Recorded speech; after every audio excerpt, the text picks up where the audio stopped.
रंजना। रंजना जी, बच्चा हुआ है आपको, आज आप लोगों को गिफ्ट दिया जा रहा है हॉस्पिटल की तरफ से, क्या कहना चाहेंगे डॉक्टर? बहुत अच्छा है, डॉक्टर बहुत अच्छे हैं। हॉस्पिटल लग रहा है, किसने गिफ्ट किया है? अच्छा लग रहा है। नमस्कार, स्वागत है आपका ग्राउंड न्यूज़ नेटवर्क में। आज हम उपस्थित हैं आजमगढ़ महिला चिकित्सालय में, जिला महिला चिकित्सालय में, और यहाँ हमारे साथ हैं डॉक्टर विनय यादव जी। कार्यक्रम कन्या जन्मोत्सव कार्यक्रम मनाया गया है और मिशन शक्ति के तहत, हालांकि हमारे प्रधानमंत्री भी मिशन शक्ति को बढ़ावा दे रहे हैं, मुख्यमंत्री भी बढ़ावा दे रहे हैं, उसी में डॉक्टर साहब ने एक अलग अपनी पहल जोड़ी है, कन्या जन्मोत्सव मना रहे हैं। तो डॉक्टर साहब से हम जानते हैं इस कार्यक्रम का क्या उद्देश्य है, क्या रूपरेखा है और कैसे इनके दिमाग में आया। बहुत बहुत स्वागत है सर। सर, क्या कार्यक्रम रहा आज? आज का कार्यक्रम पिछले 9 दिनों से चल रहा है, उसकी आज पूर्णाहुति है। नवरात्र के पहले दिन से लेकर आज 9वीं तक हमारे हॉस्पिटल में जितने भी कन्याएं जन्म ली हैं उनको मैं पुरस्कृत करता हूं, सम्मानित करता हूं, पुरस्कृत नहीं कहिए, सम्मानित करता हूं, उनकी माँ को भी सम्मान करता हूं। और इसका प्रेरणा का स्रोत है हमारा मिशन शक्ति, जो हमारे माननीय प्रधानमंत्री भी कार्य चला रहे हैं और मुख्यमंत्री जी ने अभी 4थे फेज का उद्घाटन किया। उससे प्रेरित होकर हम लोगों ने एक कार्यक्रम लिया कि हमारे यहाँ चूँकि जनन होता है महिलाओं का, बच्चियों का, तो यहीं से यदि हम इनके अंदर बच्चे और बच्चियों का भेद मिटाने की कोशिश करें, माँ के अंदर ये बात डालें, साथ ही साथ ये भी करते हैं कि स्वास्थ्य के लिए क्या आवश्यकता है, उनके टीकाकरण करवा देते हैं, माँ को प्रेरित करते हैं कि सारी टीकाकरण कराएं। उनको ये भी बताते हैं कि अगले 6 महीने तक कुछ भी नहीं खिलाना है, केवल और केवल माँ का दूध पिलाना है। ये भी बताते हैं कि कन्या है तो उसको हमें कन्या सम्मान निधि से जो तरह तरह की योजनाओं का लाभ मिल रहा है वो भी ले, हम ये भी बताते हैं। सर, इन 9 दिनों में आपने कितनी कन्याओं को और जन्मोत्सव मनाया है और क्या संख्या रही है? हाँ, देखिए अभी कार्यक्रम चल रहा है, अभी तक 189 का फिगर हमारे पास है।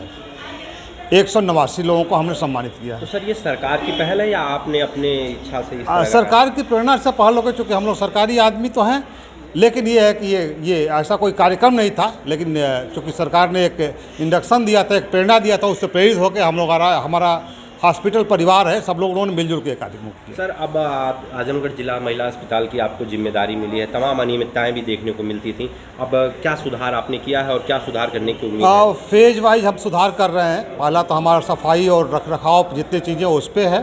दूसरा है कि लोगों का जो वार्ड में भरा रहते हैं लोग, उस पर मैं दिन रात 3 बार 4 बार राउंड करता हूँ, लोगों को बताता हूँ कि कम से कम वार्ड में लोग रहे। तो अब वो देखे होंगे आप भी, सुधार हो गया, लोग चप्पल निकाल के वार्ड में जाते हैं, बाहर बैठते हैं। चिकित्सकों की कमी हमारे यहाँ हो, धीरे धीरे हम कोशिश कर रहे हैं कि वो भी कमी दूर हो जाए और टाइम से लोग रहे। स्टाफ में भी सुधार आया है।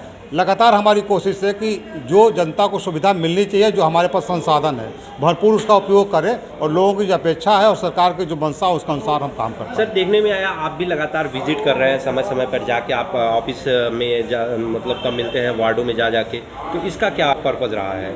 देखिए, वार्ड ही एक ऐसी जगह है जहाँ से आप मैसेज दे पाएंगे। 2 चीज़ होती है, वह वार्ड में हम जाते हैं तो मरीज अपनी पीड़ा बताता है, किसी को दर्द हो रहा है, किसी को कोई प्रॉब्लम हो रही है, किसी को, तो हमें भी समझ में आता है कि हमारे हॉस्पिटल में करना क्या है। दूसरी चीज़, हम जाते हैं देखते हैं, जब बहुत भीड़ भाड़ रहती है तो गार्जियन को समझाते हैं, भाई हम जो आए हैं दिन रात में 12 बजे रात को विजिट कर रहे हैं तो आपके लिए कर रहे हैं। इस समय वायरल सबको हुआ है, एक आदमी यदि छींक करेगा, खांसी करेगा तो बच्चे को निमोनिया के चांसेज हैं, फिर वो गंभीरता हो जाती है। तो आप बाहर रहिए। हम ये भी बताते हैं कि हमारे टाइम में हम लोग 12 दिन सौरी में रहा करते थे, वो आइसोलेशन का एक कारण था, वो हम लोग यहाँ भी मेंटेन करें।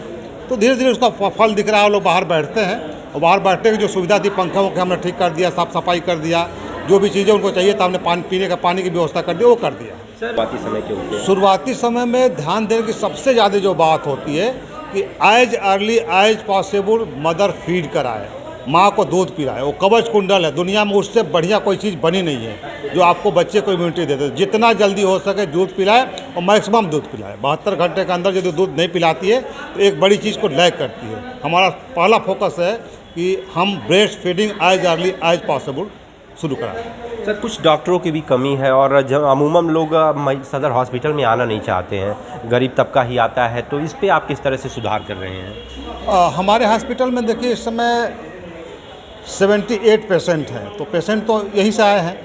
कोशिश यही है कि हम डॉक्टरों को ले आए। हम शासन को भी चिट्ठी लिख रहे हैं, सीएमओ साहब से भी लगातार कर रहे हैं कि 2-4 डॉक्टर उन्होंने दिया है। इसके लिए मैं सीएमओ साहब का धन्यवाद करूंगा।